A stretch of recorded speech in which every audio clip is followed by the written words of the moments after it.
celebration in honor of her son, Tommy. Please join me in welcoming Rose DeRoya.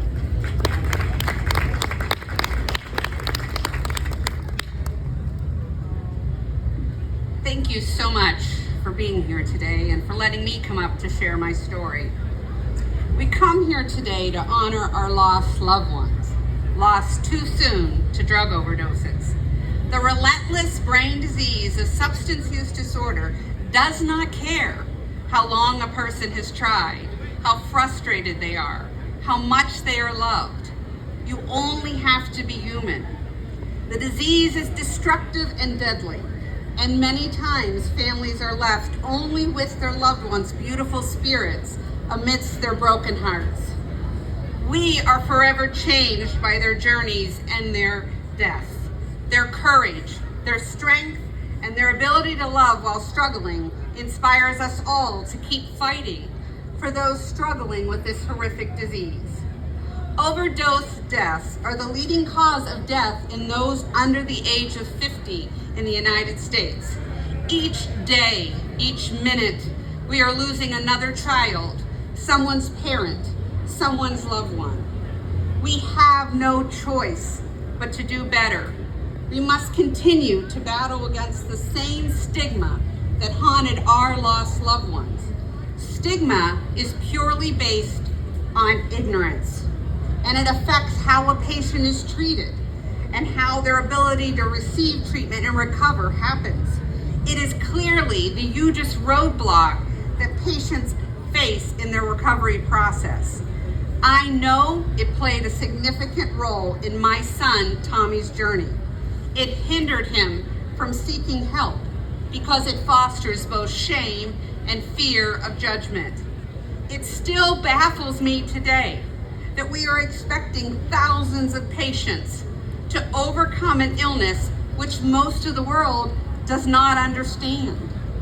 At a time when patients are so sick and desperately in need of love and support to recover, they face barriers and shame. For all those we have lost, we must continue to educate every aspect of society through our stories, because the only way to end ignorance is through education. My son Tommy, despite all the stigma, battled for 6 long years, putting one foot in front of another, desperately trying to put his life back together. He went to rehab, he continued counseling, he attended meetings, kept doing the things that he was supposed to do. But back in 2016, there weren't things like peer supporters, which I believe is a tremendous resource for those with addiction. Someone who truly understands, who has walked the walk, and can offer guidance. Tommy could always fight through the horrific physical withdrawals because he didn't want to be addicted. There is not one person in this world that wants to be addicted. But at 21 days of sobriety, the emotional detox would kick in. The discontent, the despair, wanting to get his life back together. And at 21 days, the brain is nowhere near able to function properly. The disease still has control over the brain, and all it takes is a person, a place, a thing to trigger a relapse. Without the brain given enough time to heal and develop proper pathways of functioning so my son could make better decisions, he was doomed to fail. And as I look back, I realized that we were asking Tommy to run a marathon on 2 broken legs. Instead of his damage being apparent in his legs, his damage was in his brain, not physical where we could see.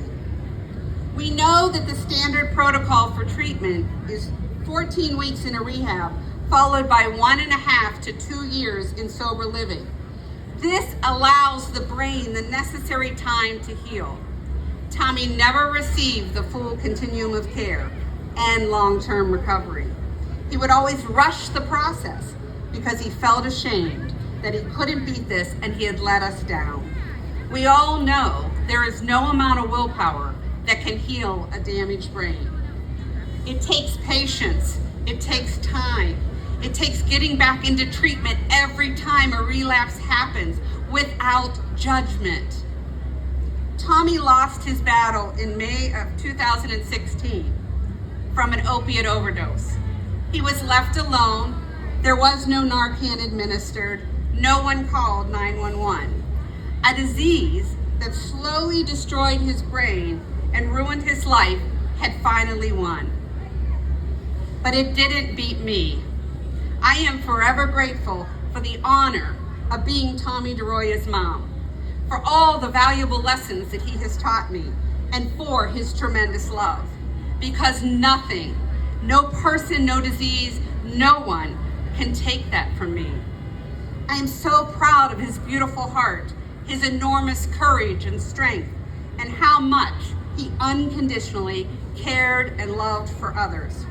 One of our last conversations, we were in the car going to a homeless shelter in Kent to deliver donations and food. And he said, "Mom, you have to always help people that are suffering."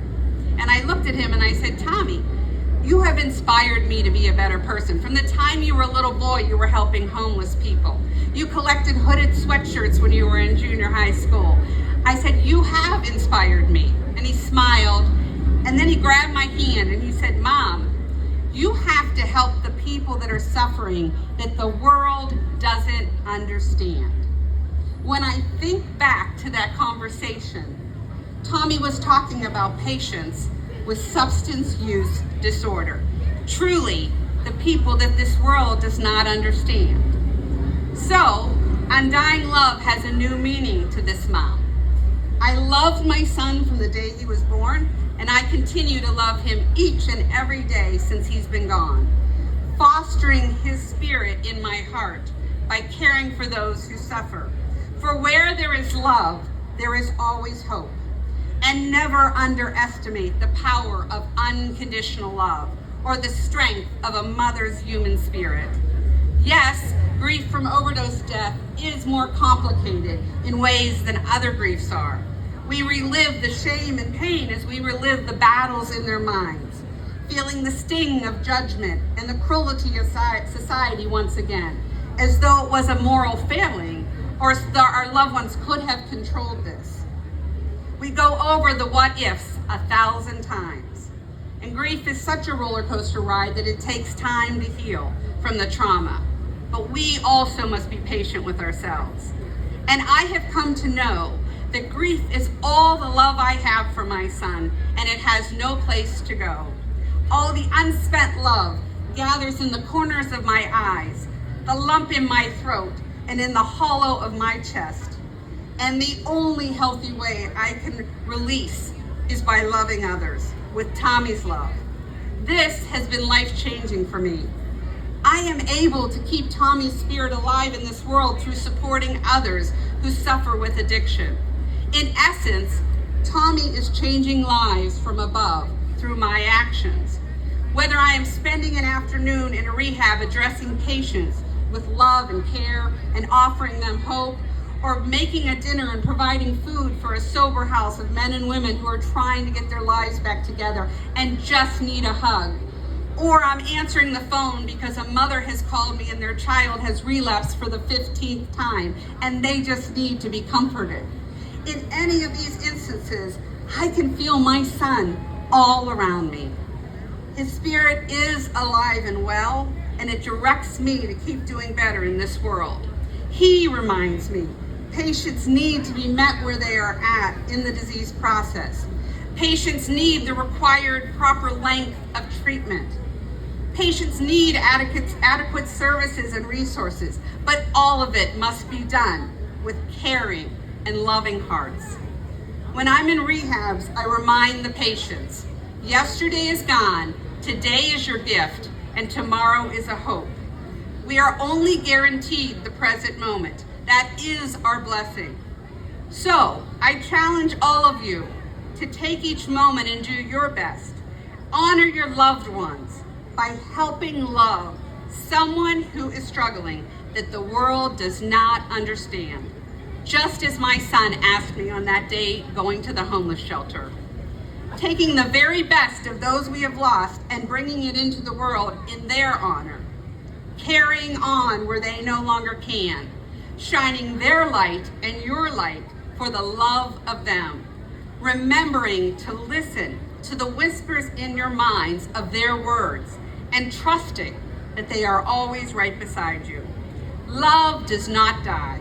So when all that is left is of your special one is their love, share that special part each and every day.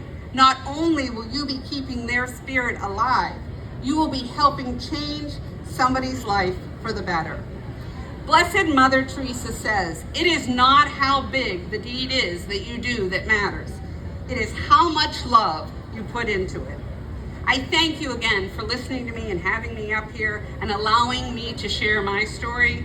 I am grateful and humbled by every person that is here in these tents and up here on the stage, all doing such great work, making this world a better place. Thank you.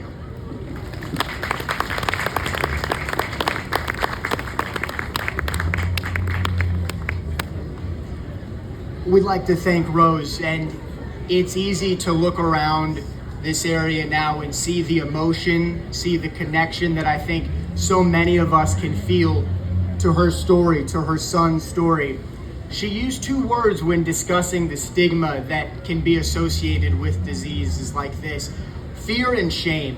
And along with those emotions, I think it's important to acknowledge everyone that's here in attendance today, because it's not easy to relive these memories, this trauma, this pain, the loss that so many of us have suffered or know of suffering.